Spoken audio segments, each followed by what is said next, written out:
Hi, నేను మీ doctor వ్యాకరణం Nageshwar, pulmonologist, ఎలర్జిస్ట్ and immunologist. చాలాసార్లు మనం చూస్తుంటాం, మన పేషెంట్స్ వచ్చినప్పుడు నాకు కోవిడ్ ఇన్ఫెక్షన్ ఇంతకుముందు వచ్చిందండి, తగ్గిపోయింది. అప్పుడు కోవిడ్ ఇన్ఫెక్షన్ ఉన్నప్పుడు హాస్పిటలైజ్ అయ్యానని కొంతమంది చెప్తారు. లేదు, నేను హాస్పిటల్ కాలేదు, నా ఇమ్యూన్ సిస్టమ్ బాగానే ఉండేది, నేను ఓపీ బేసిస్లో మందులు తీసుకొని బయటపడ్డానని చెప్తుంటారు. ఇంకొంతమంది నాకు ఎలర్జీస్ ఉండేవి, ఆ కోవిడ్ ఇన్ఫెక్షన్ వచ్చినప్పుడు నాకు విపరీతమైన ఆస్తమా పెరిగింది, విపరీతమైన దద్దులు దురద వచ్చేసాయని చెప్తుంటారు. ఇలా రకరకాలుగా మనం చూస్తుంటాం. అయితే లాంగ్ కోవిడ్ గురించి ప్రపంచ ఆరోగ్య సంస్థ చాలా కీలకంగా కొన్ని విషయాలు చెప్పింది.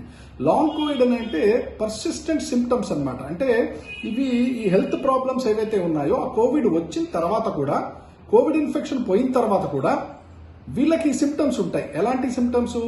బాగా వీక్నెస్ ఉండడము, మజిల్ ఫెటిగ్ ఉండడము, వీక్నెస్ రావడము, ఇవన్నీ కూడా ఈ సిమ్టమ్స్ ఏంటంటే ఎగ్జర్షనల్ గా, కొద్దిగా ఎగ్జర్షన్ అయినా కూడా చాలా విపరీతంగా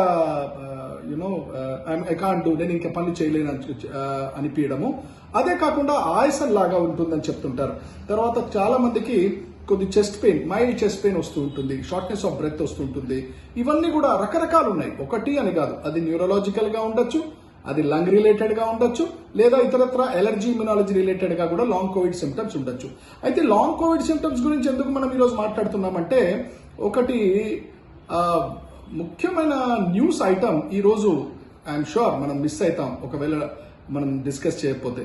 ద హిందూ పేపర్లో 11/9/2024 ఈరోజు హిందూ పేపర్లో world studies the long Covid but the countries response remains alarmingly silent అని వచ్చింది.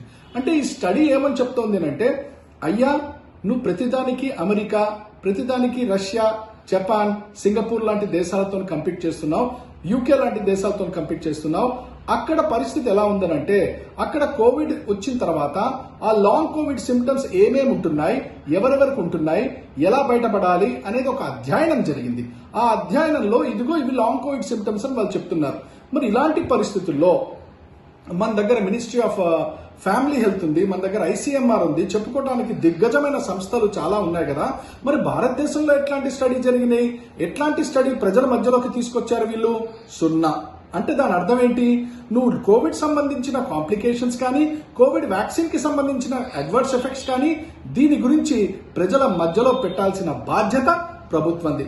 ఇంతవరకు ఒక కామన్ మ్యాన్ కి నాకు అప్పుడు కోవిడ్ వచ్చి పోయింది, అయినా కూడా నేను ఎందుకు ఇంత అనుభవిస్తున్నానంటే సమాధానం లేదు. ఇలాంటి పరిస్థితుల్లో ఈ రోజు ఏదైతే మన స్టడీ ఏదైతే పబ్లికేషన్ వచ్చిందో ద హిందూలో, చాలా క్లియర్ గా వాళ్ళు చెప్తున్నారు, ఇది రీసెర్చ్ అనేది ఏ యాంగిల్లో కూడా చూసినా డొల్లతనమే కనపడుతుంది. భారతదేశంలో గ్లోబల్ లెవెల్ స్టడీస్ కి కనుక చూసుకున్నట్టయితే, ఆరోగ్య సంస్థ దగ్గర నుంచి కానీ, ఐసీఎంఆర్ దగ్గర నుంచి కానీ, ఇప్పటి వరకు హాస్పిటల్ బేస్డ్ స్టడీ కానీ, పేషెంట్ బేస్డ్ స్టడీ కానీ, వ్యాక్సినేషన్ అడ్వర్స్ ఎఫెక్ట్ కానీ ఎందుకు రాలేదు అని ఒక చక్కటి రైటప్ గనక మనకు వస్తుంది. ఇక్కడ మాట్లాడిన వాళ్ళు సాధారణమైన నార్మల్ పీపుల్ కాదు, దే ఆర్ ఆల్ ఎక్స్పర్ట్స్. ఇక్కడ ఒక మాట చెప్తారు, once any person is in contact with COVID, the antibodies remain forever. అంటే ఒక్కసారి నాకు కోవిడ్ వచ్చింది, చాలా మంది ఇప్పుడు అడుగుతుంటారు, ఆ కోవిడే కదండి ఏమైతుంది, నాకేం కాదు, నాది ఉక్కు బాడీ అని అంటుంటారు. కోవిడ్ ఒక్కసారి వస్తే మీ బాడీలో యాంటీబాడీస్ అనేది అలా ఉండిపోయే అవకాశం ఉంటుంది. ఆ యాంటీబాడీస్ ఎప్పటి వరకైతే ఉంటాయో అప్పటి వరకు దాని పరిణామాలు ఉండే అవకాశం ఉంటుంది. సో ఈ పరిణామాలు ఎందుకు వస్తున్నాయి? అసలు కోవిడ్ ఇన్ఫెక్షన్ వల్ల వస్తున్నాయా, లేదా కోవిడ్ వ్యాక్సినేషన్ అడ్వర్స్ ఎఫెక్టా? అది చెప్పాల్సిన బాధ్యత ప్రభుత్వంది. దాని మీద ఇంతవరకు మనకి ఏ సమాచారం క్లారిటీతోని వైట్ పేపర్ ఇప్పటి వరకు రాలేదు. ఇక్కడ చూసుకున్నట్టయితే the professor university of Hyderabad life sciences వాళ్ళు ఏం చెప్తున్నారంటే, ఇక్కడ క్లినీషియన్స్ కి కూడా ఆపర్చునిటీ లేదు. అంటే పోనీ దిగ్గజమైన సంస్థలు ఉన్నాయి కదా అంటే వాళ్ళు ఇచ్చిన వైట్ పేపర్ ఏం లేదు. పోనీ ఒక క్లినీషియన్ అంటే కోవిడ్ కి సంబంధించిన కాంప్లికేషన్, కోవిడ్ వ్యాక్సిన్ కి సంబంధించిన కాంప్లికేషన్, ఇది ఉందా, ఇది లేదా అని క్లినికల్ స్టడీస్ కూడా, అంటే ఒక క్లినీషియన్ సెటప్ లో కూడా భారతదేశంలో రాకపోవడం చాలా శోచనీయం అంటున్నారు. ఇక్కడ చాలా క్లియర్ గా చెప్పాల్సింది ఏంటంటే, ఏదైతే స్టడీస్ యుఎస్ లో జరుగుతున్నాయో, ఏవైతే స్టడీస్ యూకేలో జరుగుతున్నాయో, వేరే ఇతరత్ర దేశాల్లో జరుగుతున్నాయో, వాళ్ళ జెనెటిక్ మేకప్ మన జెనెటిక్ భారతదేశంలో చాలా వరకు వ్యత్యాసంగా ఉంటుంది. అంటే మన ఇమ్యూన్ సిస్టమ్ ఎలా రియాక్ట్ అవుతుంది, వాళ్ళ ఇమ్యూన్ సిస్టమ్ ఎలా రియాక్ట్ అవుతుందంటే ఒక్కటి సేమ్ గా సరి సమానంగా ఉండవు. అందుకనే వాళ్ళ జెనెటిక్స్ బట్టి వాళ్ళు రియాక్ట్ అవుతారు, మన జెనెటిక్స్ బట్టి మనం రియాక్ట్ అవుతాం.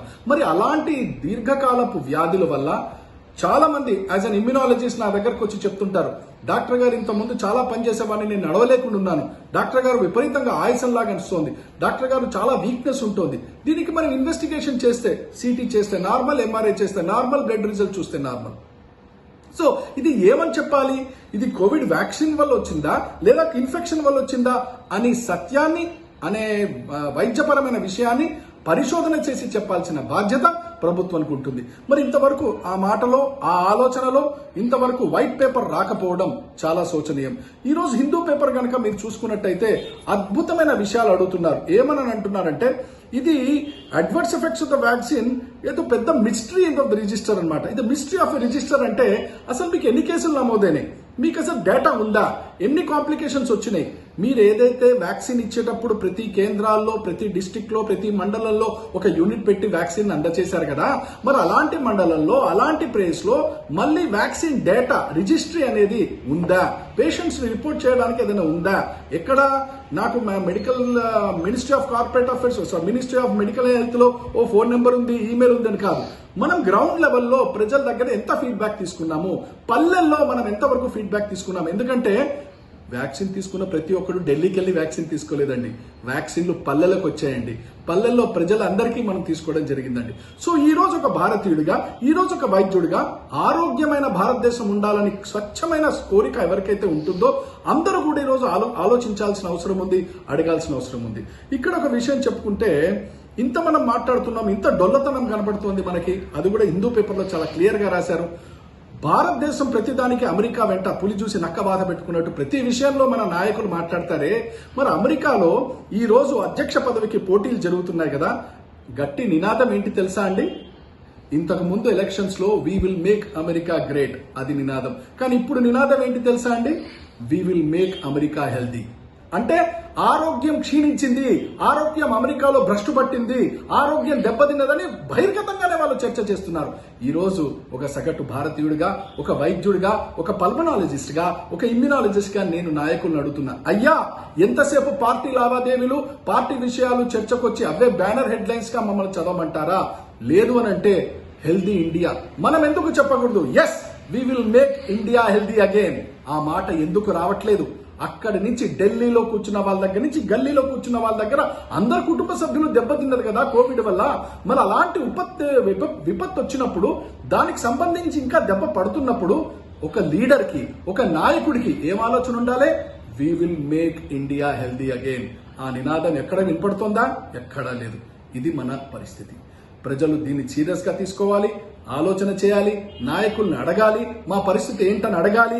ఎలక్షన్స్ వచ్చినప్పుడు, వాళ్ళ ఇంటికి వచ్చినప్పుడు, ఓటు అడిగినప్పుడు కోవిడ్ తోని చనిపోయిన ఆ కుటుంబాలు ఏవైతే ఉన్నాయో, కోవిడ్ వల్ల మెదడులో వచ్చిన మార్పులు, కోవిడ్ వల్ల హఠాత్ మరణం, గుండెతో కుప్పకు వెళ్ళిన వాళ్ళు, అది నాయకుల్ని అడగాలి. మమ్మల్ని ఏం చేయమంటారు, మాకు నిజం చెప్పండి అని అడగడంలో తప్పేమీ లేదు.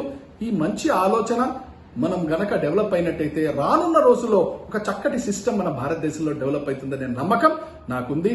దీంతో పాటు మళ్ళీ చెప్తున్నాను, let us make India healthy again. That is the important thing. మనం ఆలోచన చేయాలి.